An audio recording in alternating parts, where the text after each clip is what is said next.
सफल बने, समर्थ बने, पावन बने जीवन। मीठी मुरली सुन के पाए सुख सघन।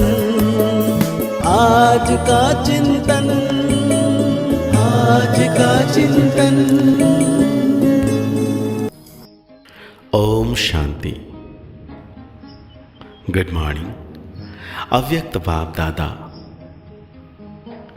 ज्ञान, योग, धारणा, सेवा और पालना सब कुछ देते हुए, सिखाते हुए आज बाप दादा हम बच्चों को कह रहे हैं सर्व प्राप्ति संपन्न जीवन की विशेषता है। अप्रसन्नता मुक्त और प्रसन्नता युक्त। आज प्यार के सागर बाप दादा अपने प्रेम स्वरूप आत्माओं को देख रहे हैं। हर एक के दिल में परमात्मा प्यार समाया हुआ है। ये परमात्मा प्यार प्राप्त भी एक ही जन्म में होता। 23 जन्म देवात्मा व साधारण आत्माएं द्वारा मिला। सोचो, याद करो, सारे कल्प का चक्कर लगाओ। स्वदर्शन चक्रधारी होना तो 1 सेकंड में सारे कल्प का चक्कर लगाया। 83 जन्म का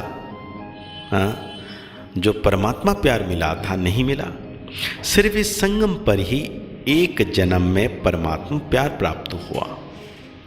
तो अंतर को जान लिया ना। आत्माओं का प्यार और परमात्मा का प्यार कितना अंतर है। साधारण आत्माओं का प्यार कहाँ ले गया, क्या प्राप्त कराया, अनुभव है ना। और परमात्मा प्यार कहाँ ले जाता है, अपने स्वीट होम और स्वीट राजधानी में। आत्मा प्यार राज्य भाग्य गंवाता है और परमात्मा प्यार राज्य भाग्य दिलाता है। और इसी जन्म में, ऐसे नहीं कि सिर्फ भविष्य के आधार पर चल रहे हो, नहीं नहीं नहीं, भाग्य दिलाता है इसी जन्म में। डायरेक्ट परमात्मा प्राप्ति तो अब है। वर्तमान के आगे भविष्य में कुछ भी नहीं है। आप लोग गीत गाते हो ना, स्वर्ग में क्या होगा और क्या नहीं होगा। और अभी का गीत क्या है, जो पाना था वो पा लिया। वह पाना है, पा लिया। पांडवों ने पा लिया। गोपियों को तो गायन है ही। इस समय का गायन है अप्राप्त नहीं कोई वस्तु ब्राह्मणों के खजानों में। देवताओं के खजाने में नहीं, ब्राह्मणों के खजाने में। तभी ब्राह्मण हो ना, तो अनुभव करते हो कि अप्राप्त नहीं कोई वस्तु। और ये प्राप्तियां अविनाशी हैं, अल्पकाल की नहीं। तो जिसको सर्व प्राप्तियां हैं तो उसके जीवन में क्या विशेषताएं होगी, सदा प्रसन्नता। एक भी कम नहीं है उसके चलन और चेहरे में, यही विशेषता दिखाई देगी। सदा प्रसन्नता। कुछ भी हो जाए लेकिन सर्व प्राप्तिवान अपनी प्रसन्नता छोड़ नहीं सकता। अप्रसन्नता कभी भी होती है तो चेक करो कि अप्राप्ति का अनुभव होता है या सर्व प्राप्तियों का। आज बाप दादा ने बहुत ही सेवा केंद्र पर और उप सेवा केंद्र देखे। विदेश में नहीं, देश में सेवा केंद्र देखे। सेवा केंद्र में विशेष तो सेवाधारी है। तो आज चक्कर लगाते हुए सेवाधारी और सेवा स्थान दोनों देखें। हर एक स्थान में, चाहे छोटे चाहे बड़े, सभी में चेक किया कि सेवाधारी तन से, मन से, धन से और सेवा के संबंध संपर्क से कितने संपन्न हैं, कितने प्रसन्न हैं। क्योंकि विशेष तो यही बात है ना।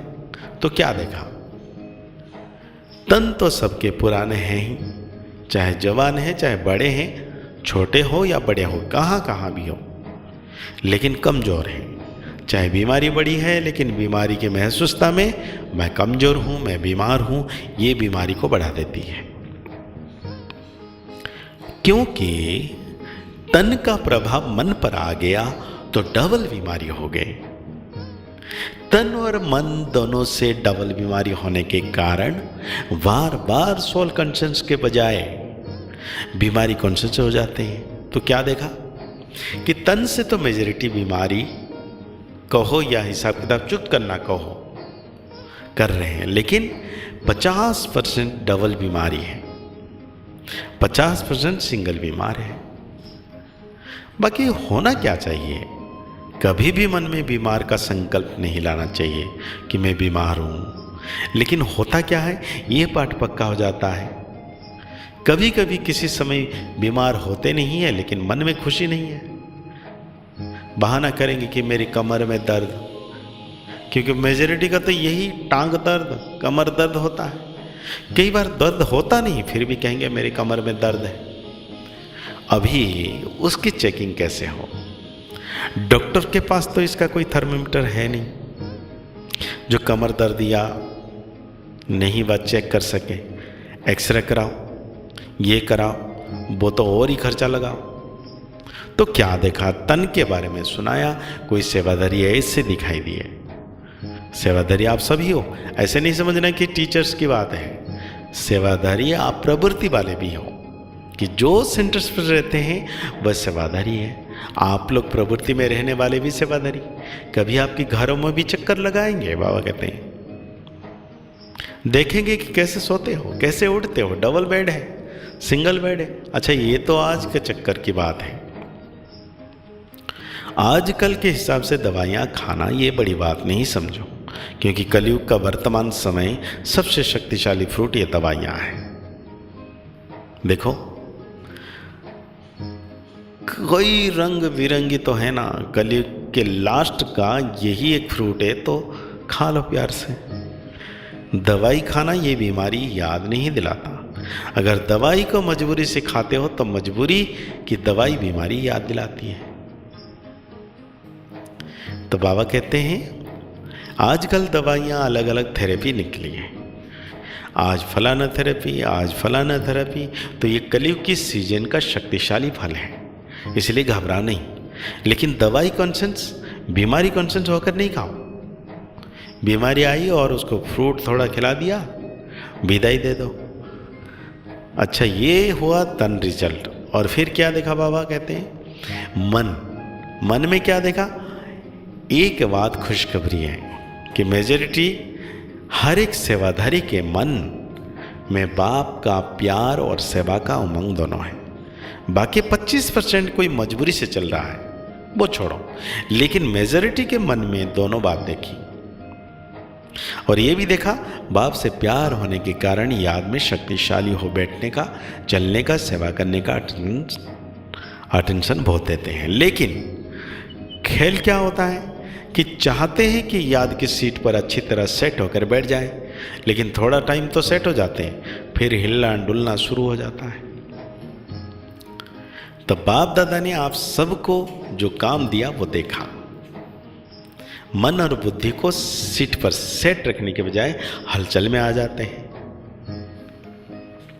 तो आज बाबा हम बच्चों को बड़े प्यार से वरदान दे रहे हैं, हलचल में ना आए, बाबा की याद में रहें। उसके लिए बाबा कहते हैं अखंड स्मृति द्वारा विघ्नों को विदाई देने वाले मास्टर सर्वशक्तिमान भव।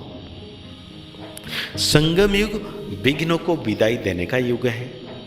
जिसको आधा कल्प के लिए विदाई दे चुके हैं उसको फिर आने ना दो। सदा याद रखो हम विजय रत्न हैं। मास्टर सर्वशक्तिमान यह स्मृति अखंड रहे तो शक्तिशाली आत्मा के सामने माया का विघ्न आ नहीं सकता। विघ्न आया फिर मिटाया तो अखंड अटल नहीं कहेंगे। इसलिए सदा शब्द पर अटेंशन दो।